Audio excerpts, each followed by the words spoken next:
Was ist das uns wirklich ein erfülltes Leben ermöglicht? Der Zen-Buddhismus erklärt dies und die Wissenschaft bestätigt dies. Willkommen.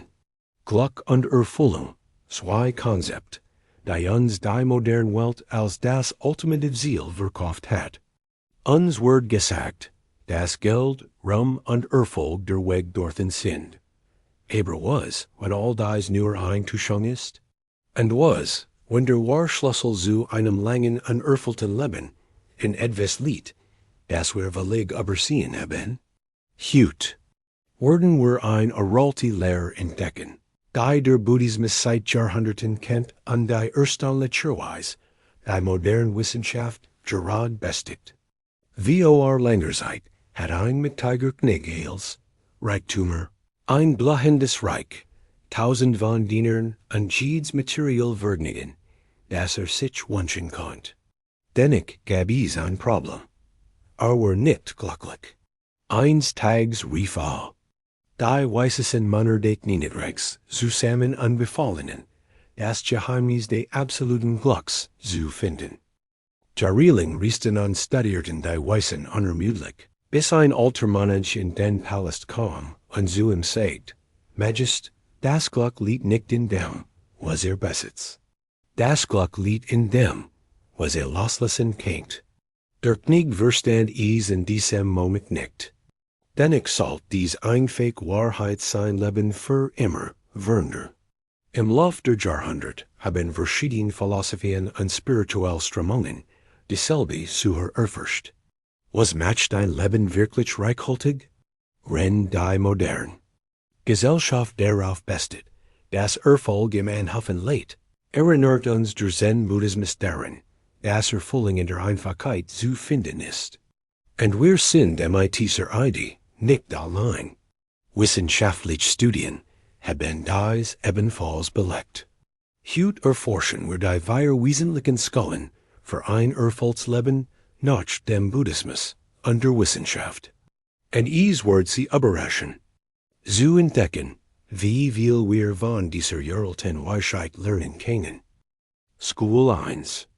Die Kunst der Gelassenheit, das Geheimnis des gegenwärtigen Augenblicks.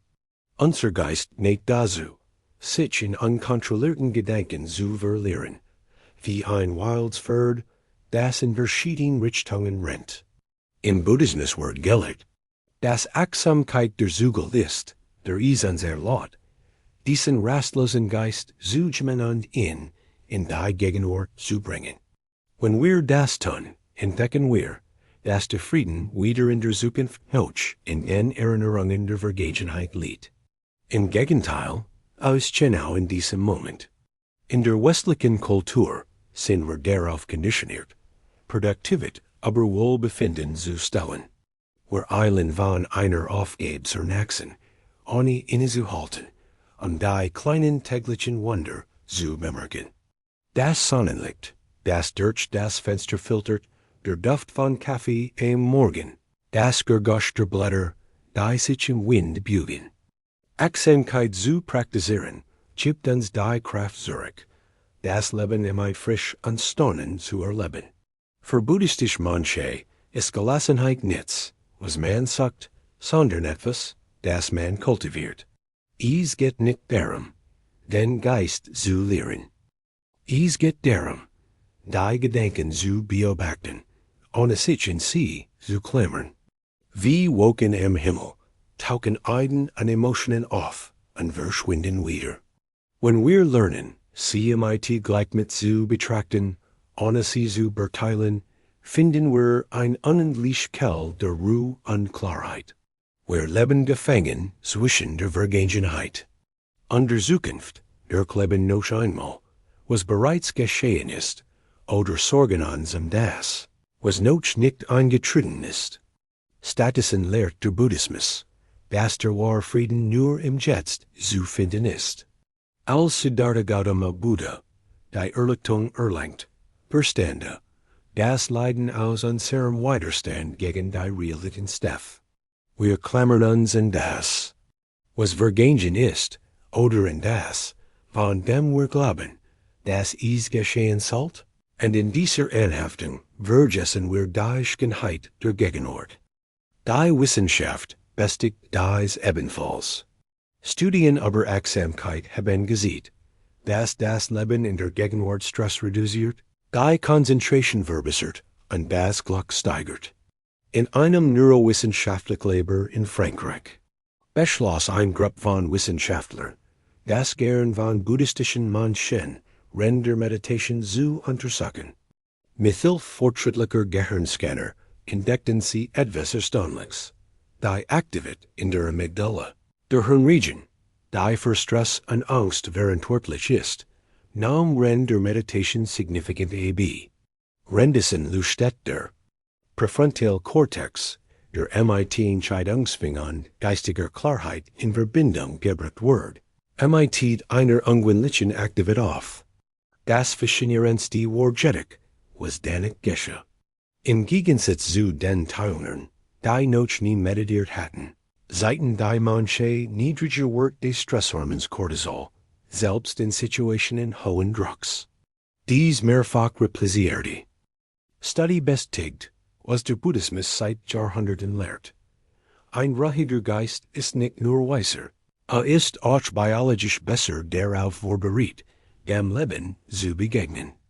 Wenn die Wissenschaft bewiesen hat, dass Gelassenheit ein trainierbarer Zustand ist, warum halten wir dann weiterhin in Stress und Sorgen fest? Die Antwort ist einfach. Uns werden nicht beigebracht loszulassen. Aber wie jede Fähigkeit ist doch der innere Frieden etwas, das mit Übung und Disziplin kultiviert wird.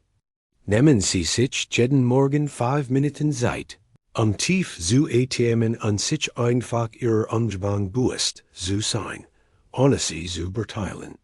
Beobachten Sie die Geräusche, die Empfindungen und die Gedanken, ohne zu würzigen, sie zu verändern. Bever, wir uns der nächsten Schule zu wenden, möchte ich Ihnen ein ehrlich Frage stellen. Wie oft haben Sie geglaubt, dass Sie endlich glücklich sein würden, wenn Sie das bekommen, was Sie sich so sehr wünschen? Vielleicht war es ein neuer Job, ein Leibsbeziehung, ein Auto oder sogar soziale Anerkennung. Als Sie es dann endlich bekämen, hielt die Befriedigung nur kurz, und bald taucht ein neuer Wunsch auf, ein anderer Ziel, ein anderer Illusion. Dieser endlose Zyklus ist es, der uns in der unerfreulichen Suche nach dem Glück gefangen hält. Aber was wir, wenn wir, anstatt ihr nachzujagen, lernen würden, sie in dem zu entdecken, was wir bereits haben? Was sie gleich rennen würden?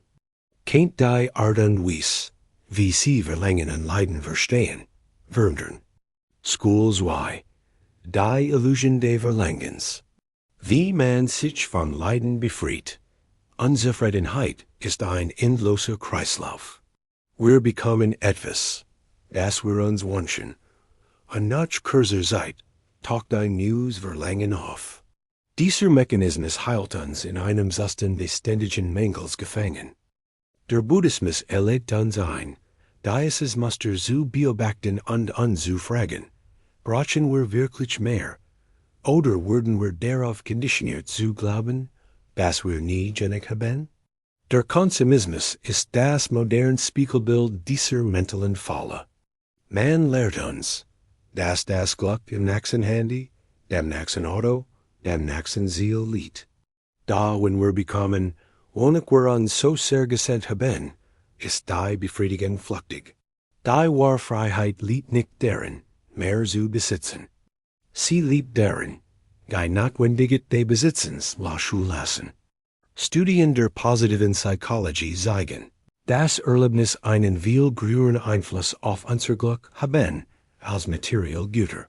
Reisen, Momente mit geliebten Menschen teilen, etwas Neues lernen, das sind Investitionen, die dieselben geren.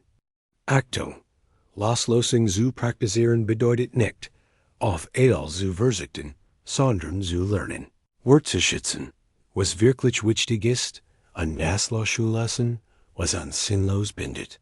Anhaftung ist die Wurzel des Leidens. Wir wollen mehr Geld. Mehr Lieb, mehr Anerkennung. Und in dieser ständigen Suche vergessen wir, das zu genieren, was wir bereits haben. Wahres Glück liegt nicht im Anhoffen. Es liegt in der Fähigkeit loszulassen. In einem kleinen Kustendorf lebt ein bescheidener Fischer, der jeden Tag mit seinem alten Netz aufs Meer hinausfuhr, nach Nahrung zu suchen. Eines Tages, als sein Netz auswarf, fand ein Perl von außergewöhnlicher Schönheit. Hat noch nie etwas so wertvolles gesehen, und mit packendem Herzen versteckte sie in seiner Tasche.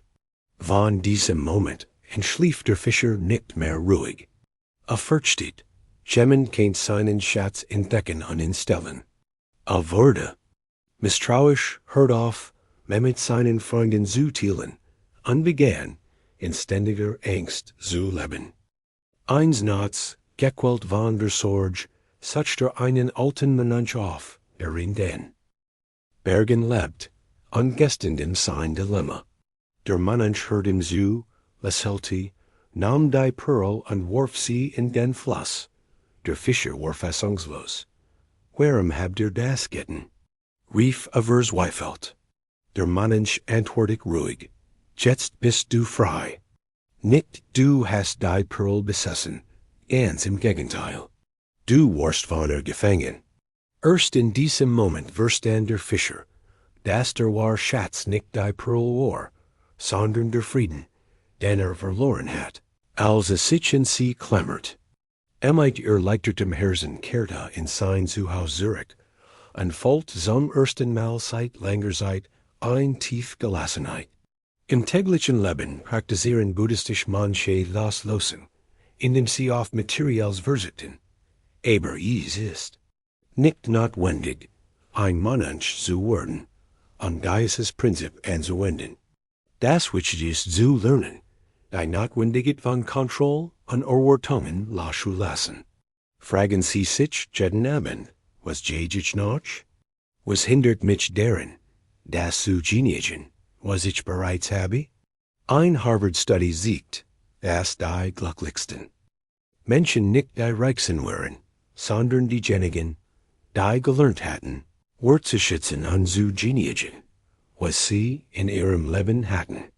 Die Forscher fanden heraus, dass nicht die Menschen materiellen Gütern oder beruflichen Erfolgen die langfristige Zufriedenheit bestimmt, sondern die Fähigkeit, mit Dankbarkeit zu leben und die kleinen allglücklichen Momente zu würdigen. Diejenigen, die Einhaltung der Dankbarkeit kultivierten, berichteten von größerem Wohlbefinden, weniger Stress und zufriedenstellender Beziehungen. Interessanterweise zeigten die Teilnehmer, die ihre Energie auf bedeutsame Erfahrungen statt, auf die Anhäufung von materiellen Gütern konzentrierten, einhers mehr in Glück. Reisen, Momente mit geliebten Menschen oder Freunden teilen oder einfach ein tiefes Gespräch genießen, wurden zu Skallen ihres emotionalen Wohlbefindens. Diese Entdeckung spiegelt die buddhistische Lehre wider, dass Erfüllung nicht im Außen zu finden ist, sondern in unserer Art, wahrzunehmen und wertzuschätzen, was uns umgibt. Ein weiteres wichtiges Ergebnis der Studie war, dass Menschen, die Akzeptanz und Dankbarkeit praktizierten, ein besser geistig und körperliche Gesundheit hatten, Herausforderungen mit größerer Widerstandsfähigkeit begegneten und weniger Angst erlebten. Der Schlüssel zu ihrem Glück war nicht, Probleme zu vermeiden, sondern zu lernen, mit dem Leben zu fließen und selbst in Schwierigkeiten einen Sinn zu finden. So stimmen Harvard und der Buddhismus in einer wesentlichen Wahrheit überein.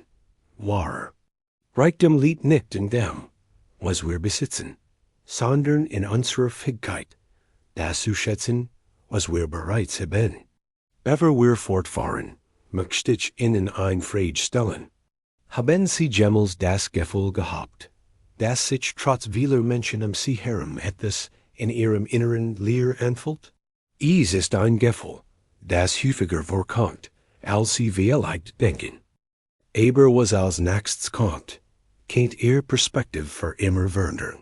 Wir werden die wahre Kraft menschlicher Verbindungen entdecken und wie sie unser Glück auf ein Weise beeinflussen.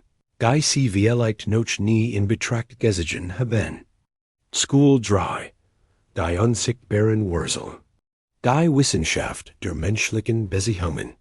In einem alten buddhistischen Kloster fort ein Meister seine Schüler in einen Garten und siegt ihnen zwei Pflanzen, einen imposenten Bambus und ein zart Lotusblum, die in Teig schwamm. Dann stellte ihnen ein Frage, welch dieser beiden Pflanzen haltet ihr für stärker? Die Schüler, fasziniert von der Hodestand Feg de Bambus, antworten einstimmig, der Bambus. Meister, denn ist hoch, flexibel und bricht nicht im Wind. Der Meister lächelte und erwidert, ja, aber der Bambus ist auf die Erde an seinen tiefen Wurzeln eingewiesen, fest zu stehen. Ohne sie würde nicht einmal der sanftesten Breise standhalten, und die Lotusblum, obwohl sie sehr brechlich erscheint, hat ebenfalls ein Wurzel, die im Wasser versunken ist, die sie girt und ihr Leben gibt. Keine dieser beiden Pflanzen kennt ohne ihre Verbindung zur Welt, die sie umgibt, existieren. Die Schüler verstanden, dass wir Menschen, genau wie der Bambus und die Lotusblum, ohne Wurzel nicht aufblühen können, ohne authentische Bindungen, die uns Halt geben. Egal, wie stark oder unabhängig wir sein wollen, ohne Liebe, Freundschaft und die Unterstützung anderer, werden wir verletzlich und sehr brechlich angesichts der Herausforderungen des Lebens. Der Meister schloss mit einer Lehre. Tief Beziehungen sind der Boden, auf dem wir wachsen. Stret nicht nur danig, ho wie der Bambus oder schön wie die Lotusblum zu sein, sondern auch tief verwurzelt im Leben derer, die Yucca umgeben. Wir leben im Zeitalter der Hyperkonnektivität, aber Einsamkeit paradoxerweise zu einer stillen Epidemie geworden ist. Hundert von Freunden in sozialen Netzwerken zu haben, bedeutet nicht, Tiefverbindungen zu haben. Die Wissenschaft hat bewiesen, dass die Qualität unserer Beziehungen ein entscheidender Faktor für unser Glück und unsere Langlebigkeit ist. Der Buddhismus lehrt uns, dass gegenseitige Abhängigkeit die Essenz des Lebens ist. Niemand existiert isoliert. Wir sind alle in einem Netz gegenseitiger Unterstützung verbunden.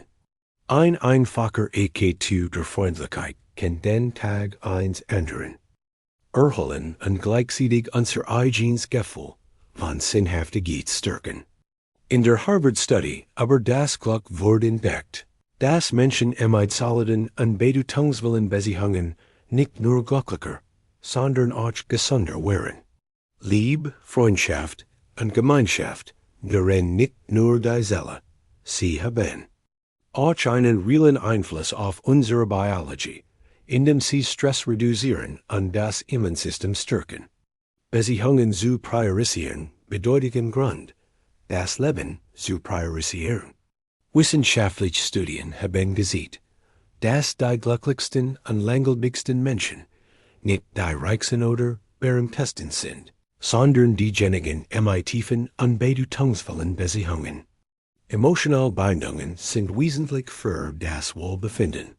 Im Buddhismus spielt die Gemeinschaft Sangha eine grundlegende Rolle im spirituellen Wachstum, weil gegenseitige Unterstützung den inneren Frieden stärkt.